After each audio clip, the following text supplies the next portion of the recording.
झी मराठी, चर्चाही होणारच।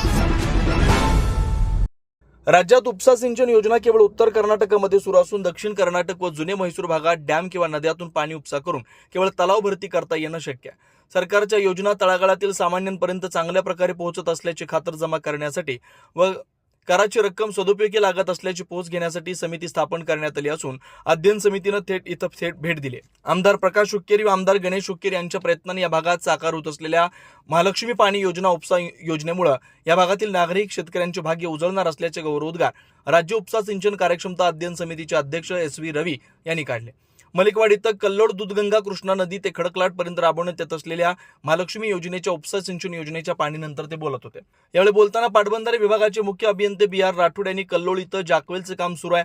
21 किलोमीटर पैकी 10 किलोमीटर पाईपलाईन करण्यात आली आहे। पावसाळ्यातील 3 महिने या नदीतून पाणी उपसा करण्यात येणार आहे। एकूण दूधगंगा नदीतील 8 TMC पाण्यापैकी 4 TMC पाणी कर्नाटकच्या वाट्याला उपसता येणार आहे। जून अखेर काम पूर्ण होणार असल्याची ग्वाही दिली।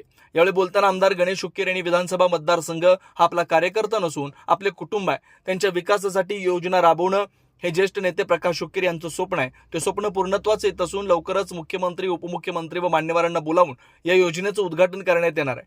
जनतेच्या विश्वासाला पात्र राहून कार्य करत असल्याचं त्यांनी सांगितलं। यावेळी अध्ययन समितीचे सदस्य सिमेंट मंजू, AR कृष्णमूर्ती, दिनेश गुळीगौडा, पाटबंधारे विभागाचे कार्यकारी अभियंता MB पेडणेकर, नवीन कुमार, रामनाथन, राजशेख, अमीन भावी, शंकर गौडा यांच्यासह गुरुदत्त कारखान्याचे संचालक बाळासाहेब पाटील, नंदराज राजे निंबाळकर, सदलगाचे नगराध्यक्ष राजू गुंडकल्ले, संतोष नवले, रवी नाईक, संपतराव थोरात, अण्णा चिनगे यांच्यासह एकसंबा, नंदी, मलिकवाड, खडकलाट परिसरातील शेतकरी व कार्यकर्ते उपस्थित होते। सी मराठीसाठी इंगळीहून राजू कोळी। ಯಾವಾಗ ಗ್ರೀನ್ ಆಗಿರ್ತದೆ ಚನ್ನರಾಯಪಟ್ಟಣದವರು ಸ್ವಲ್ಪ ಅವರು ಹೇಮಾವತಿ ನೀರು ನೋಡಿರೋರು, ಅದು ಇಷ್ಟು ಕಬ್ಬು ಇಷ್ಟು ನೀರಾವರಿ ಅಚ್ಚುಕಟ್ಟು ಇಲ್ಲ। ನಾವು ಮಂಡ್ಯದವರು, ನಾವು ಹಳೆ ಮೈಸೂರವರು, ನಾವೇಜವರು ಅಂತ ಮೀಸೆ ತಡ್ತಾ ಇದ್ದೋ, ಇಲ್ಲಿ ನೋಡಿ ನಿಜಕ್ಕೂ ಬಹಳ ಎಲ್ಲ ಉತ್ತರ ಕರ್ನಾಟಕ ನಾವು ಹೊಟ್ಟೈತೀವಿ ಬೇರೆ ಅಂತೀರಿ, ಎಲ್ಲಿ ಹೊಟ್ಟೈತೀರಪ್ಪ? ಬೆಂಗಳೂರು ದುಡ್ಡೆಲ್ಲ ಇಲ್ಲೇ ಅದಲ್ಲಪ್ಪ।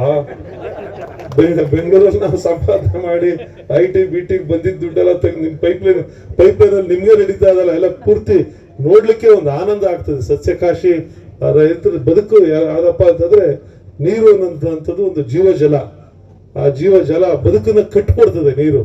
ಆ ಕಟ್ಕೊಡ್ತಕ್ಕಂಥ ಕೆಲಸನ ಯಾರು ಮತ ಹಾಕಿರ್ತಕ್ಕಂಥ ಮತದಾರನ ಋಣವನ್ನ ಪ್ರಾಮಾಣಿಕವಾಗಿ ತೀರಿಸಬೇಕು ಅಂತಕ್ಕಂಥ ಕಾಳಜಿ ಉಳ್ತಕ್ಕಂಥ ನಾಯಕರುಗಳನ್ನ ನೀವು ಸೃಷ್ಟಿ ಮಾಡ್ಕೊಂಡಿದ್ದೀರಲ್ಲ, ನಿಜಕ್ಕೂ ನೀವು ಪುಣ್ಯವಂತರು। ನಾನು ಯಾರನ್ನೋ ಹೊಗಳೋದಕ್ಕೆ ಬಂದ್ಬಿಟ್ಟಿದ್ದೀನಿ, ಗಣೇಶನ ಒಳ್ಳೆ ಊಟ ಗಿಟ ಹಾಕ್ಸ್ತಾನೆ ಕೊಟ್ಟಿದೀವಿ। ಈಗ ಮಹಾಲಕ್ಷ್ಮಿದೊಂದು ಫೋಟೋನು ಕೊಟ್ಟವನ ಅಣ್ಣ, ಚೆನ್ನಾಗಿ ನಿಮಗೆ ಹಣಕಾಸು ಬರ್ಲಿ ಅಂತ ಇರ್ಲಿ, ಅವ್ರ ಆಶೀರ್ವಾದ, ನಿಮ್ದೆಲ್ಲ ಆಶೀರ್ವಾದ ನಮ್ಗಿರ್ಲಿ। ಗಣೇಶನಂಗೆ ನಮಗೂ ದುಡ್ಡು ಕಾಸು ಸ್ವಲ್ಪ ಜಾಸ್ತಿ ಆಗ್ಲಿ ಅವ್ರು ಬಂದಿರಂಗನೆ। ಆದ್ರೆ ನಾನು ಯಾಕಪ್ಪ ಅವ್ರ ಬಗ್ಗೆ ಒಳ್ಳೆ ಗುಣಕ್ಕೆ ಮಸ್ತರ ಇಲ್ಲ, ಯಾರು ಚೆನ್ನಾಗಿ ಕೆಲಸ ಮಾಡ್ತಾ ಇದಾರೋ ಅವ್ರ ಬಗ್ಗೆ ನಾಲ್ಕು ಒಳ್ಳೆ ಮಾತಾಡ್ತಕ್ಕಂಥದ್ದು ನಮ್ಮ ಕರ್ತವ್ಯ।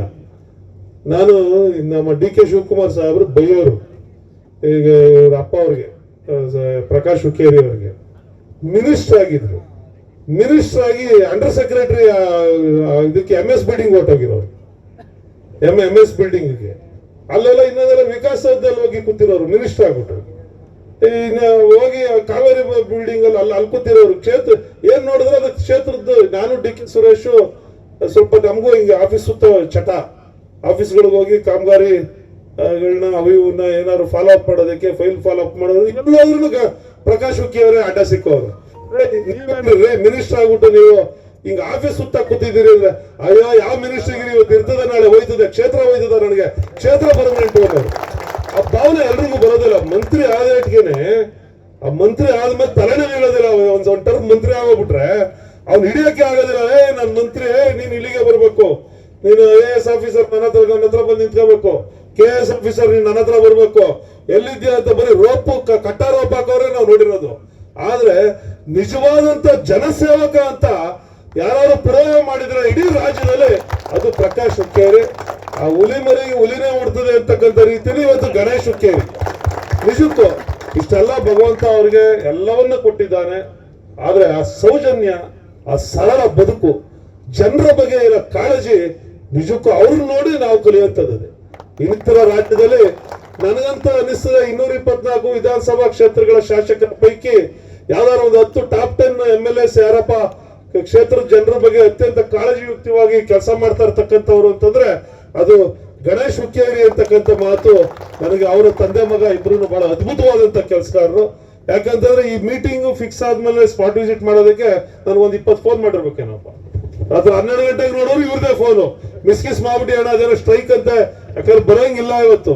ನಮ್ಗೆಲ್ಲರಿಗೂ ವಿಪ್ ಇಶ್ಯೂ ಮಾಡೋರು ಗಣೇಶ್ ಹಂಗು ದಿನೇಶ್ ಅಣ್ಣ ಇನ್ನೊಂದ್ ದಿನ ಹೋಗೋಣ ರೆಡಿ ಅಣ್ಣ, ಈಗ ಬೆಳಗಾವಿ ಇನ್ನೊಂದು ಬರ್ತೀವಿ ರೆಡಿಯಪ್ಪ ವಿಸಿಟ್ ಮಾಡ್ಬೇಡ, ನೀನ್ ಗಣೇಶ್ ಬಿಡ್ಬೇಕಲ್ಲಪ್ಪ ನಮ್ಮನ್ನ. ಯಾಕಂತಂದ್ರೆ ಗಾಂಧಿ ಸ್ಟ್ಯಾಚ್ಯೂ ಮುಂದೆ ಪ್ರತಿಭಟನೆ, ನಾವಿಲ್ಲ ಅಂದ್ರೆ ನಮ್ಗೆ ನೋಟಿಸ್ ಕೊಡ್ತಾರಲ್ಲಿ. ಇವ್ರಿಗೋಸ್ಕರ ಅಣ್ಣನಿಗೋಸ್ಕರ ಈಗ ನೋಟಿಸ್ ಕೊಟ್ರು ಸರಿ ಅಂತ ಇಲ್ಲಿಗೆ ಬಂದಿದೀವಿ ನಾವು. ಅಂದ್ರೆ ನಿಮ್ಮ ಬಗ್ಗೆ ಕಾಳಜಿ, ಆ ಮಟ್ಟದ ಒಂದು ಕಾಳಜಿಯುಕ್ತವಾದಂತ ಶಾಸಕರನ್ನ ಪಡೆದಿದ್ದೀರಿ. ಬಹಳ ಮುಂದಿನ ದಿನಗಳಲ್ಲಿ ನಾನಂತೂ ಖಚಿತವಾಗಿ ಹೇಳಬಲ್ಲೆ, ಗಣೇಶ್ ಹುಕ್ಕೇರಿ ಅವರಿಗೆ ರಾಜ್ಯದಲ್ಲಿ ರಾಜಕೀಯ ಅಧಿಕಾರ ಸ್ಥಾನಮಾನಗಳಲ್ಲಿ ಅತ್ಯಂತ ಉತ್ತಮವಾದಂತ ಅವಕಾಶಗಳು ಅವರಿಗೆ ಲಭ್ಯ ಆಗ್ತದೆ ಖಚಿತವಾಗಿ ಅನ್ನೋ ಭರವಸೆಯನ್ನು ಕೂಡ ನೀಡಿ ನಿಮ್ಮ ಆಶೀರ್ವಾದ ನಿರಂತರವಾಗಿ. ಯಾಕಂತಂದ್ರೆ ಕೆಲಸ ಮಾಡೋರಿಗೆ ನಮ್ಮ ಕಡೆ ನೀವು ಕನ್ನಡ ನಮ್ಮ ಹಳೆ ಮೈಸೂರು ಕನ್ನಡದಲ್ಲಿ ಹೇಳ್ತೀವಿ, ಗೇದೆತ್ತು ಹುಲ್ಲಾಕ್ಬೇಕು ಅಂತ. ಅಂದ್ರೆ ಯಾವ ರಾಸು ದುಡಿತದೆ ಭೂಮಿ ಜಮೀನಲ್ಲಿ ಯಾವ್ದು ಉಳಿತದೆ ಅದಕ್ಕೆ ಹುಲ್ಲಾಕ್ಬೇಕು, ಕಳ್ಳೆತ್ಗಲ್ಲ ಅಂತ. ಅಂದ್ರೆ ಇವ್ರು ಗೇಯೋ ಬಸವಣ್ಣನ ಸ್ವರೂಪದಲ್ಲಿ ಇರ್ತಕ್ಕಂಥವ್ರು. ಅವ್ರಿಗೆ ನಿಮ್ಮ ಆಶೀರ್ವಾದ ನಿರಂತರವಾಗಿ ಪಕ್ಷ ಮತ ಜಾತಿ ಎಲ್ಲವನ್ನ ಮೀರಿ ಅವ್ರ ಆಶೀರ್ವಾದ ನಿರಂತರವಾಗಿ ನಿಮ್ಮೆಲ್ಲರ ಆಶೀರ್ವಾದ ಅವ್ರ ಮೇಲೆ ಇರ್ಲಿ.